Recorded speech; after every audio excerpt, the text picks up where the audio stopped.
Today, the House voted on an amendment that would restrain some of the out-of-control power of the N.S.A., but don't get excited just too soon, just yet. It only does so much. And so basically what they did was they voted to prohibit the N.S.A. from using any funds provided in this bill, an amendment to defense funding bill, to query a collection of foreign intelligence information acquired under the FAA, that's the FISA Amendments Act, using a United States person identifier.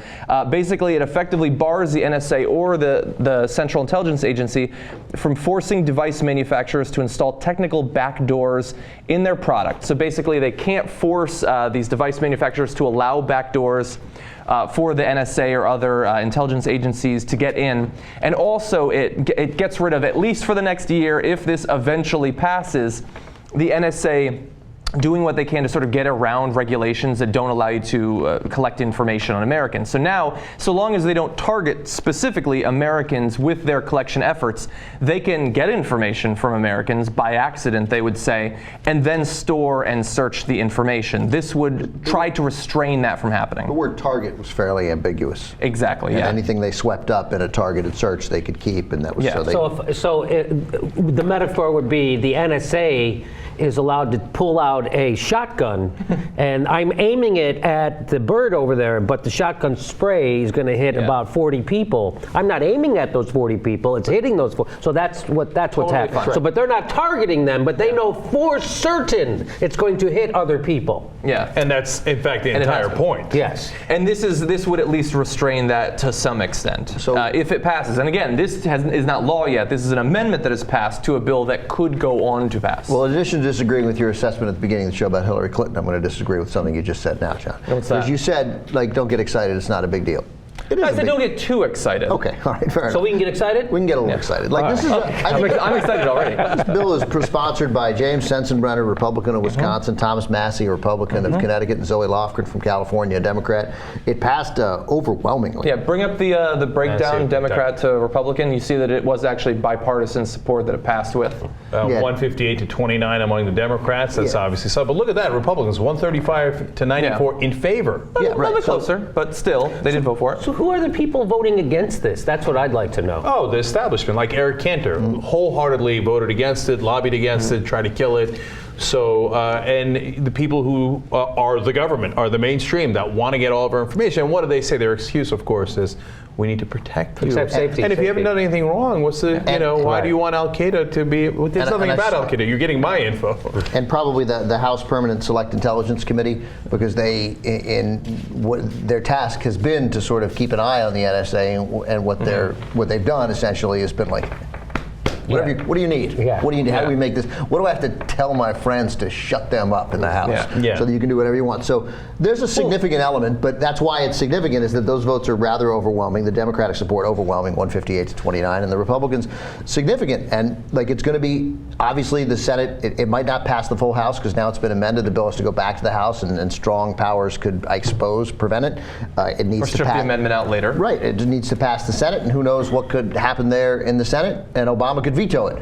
My hunch is it'll pass. Either way, this is a big sign, and it makes it a lot easier for what had failed before, even though there were some close votes in the past, to sort of react to some of the things that Snowden brought to our attention. I suspect those things can be revisited, and some of those may end up passing. So I think it's potentially a big deal. So I think it's already a big deal in this sense that in 2008 they were still voting to expand the NSA's reach, right? And so now it's overwhelming that they're voting the other way now. So it's nice to see that we're on a better track, and this is all due to Edward Snowden.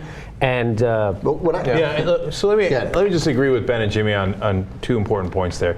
Look, this is historic. It's the first time in our lifetimes the government is checking itself and saying, okay, stop growing, right? And I don't mean in like the big government way that the conservatives use it, like, oh, stop taxing the rich, right? So I mean in like Big Brother looking out over you and spying on everything you're doing. This is the first time the government says, you know what, maybe we've gone too far. and it's a bipartisan agreement. So with John, I agree that I would love a lot more of this checking, right? But it's a really important start. And let me just add too that Jimmy made a great point there. We only know this, and they only took this vote because of Snowden. Yeah. I mean, if this doesn't get Snowden back into the country, you're changing the laws because of his whistleblowing. I mean, how much more of a whistleblower can you be? Bring the guy back. He should be free to go. It should be. Well, I disagree with you strongly on that, but it should change the nature of the argument about like stop pretending that the country was ruined by this and start talking about how the country may have been made better by this. By Snowden's revelations. It changes the nature of the debate. I would put that guy in jail for a couple years. I'd work out some deal. I still think that you can't do what he did. I think it's worth the government's effort to protect that, but it's a small deal. Like, it's probably a deal he'd take. Maybe time served in Russia? Maybe time served in Russia, 30 months, whatever. You make your point, you stay, he gets out, he writes a book, he becomes rich. You don't throw him away, you don't throw away the keys, not afraid to walk down the street. But that's not the point. We shouldn't, to me, the argument shouldn't be what happens to Snowden. I don't give a shit what happens to Snowden, big picture. I care about other people down the road and whether this kind of, and how we treat this and how we talk about this. And stop pretending that we're all of a sudden in some grave danger that we can't tell you about, because that would put us in graver danger. The reason I want people to be too excited is not because I don't think that this is good, and I think it is good. It's something, and as you pointed out, it's fairly historic, at least in our lifetimes. But I remember back just a few months ago when there was a major report that was put together advising the Obama administration what they should do to address concerns that people have about N.S.A. power. And I believe there were 38 different recommendations, and we knew that they weren't going to pass the majority of them. But I said at the time, and we all seem to agree at the time, that there's going to be a strong incentive on the part of the government, but also establishment politicians who support the current level of executive power, to do something, just enough to get people to forget about it a little bit and think that something's being done.